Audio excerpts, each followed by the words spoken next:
Hi friends, pineapple காயோட மேலே பூ இல்லைன்னா எப்படி இருக்குன்னா இப்படி தான் இருக்கும். இப்படி தான் முழுக்கையாக இருக்கும்.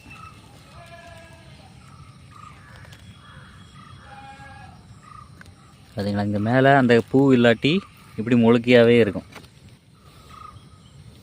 இது எப்படி இருக்குன்னு பாருங்கள். இந்த காய்க்கு மேலே இவ்வளோ பெரிய ஒரு கிரீடம் இருக்குல்ல, பூ இருக்குது. ஆனால் இதில் அப்படி இல்லாமல் வெறும் முழுக்கையாகவே இருக்கும். நான் ஒரு வீடியோவில் போட்டிருந்தேன், மண்டை இல்லாததுன்னு போட்டிருந்தேன். அதுதான் இது. அந்த காய் இது கிடையாது.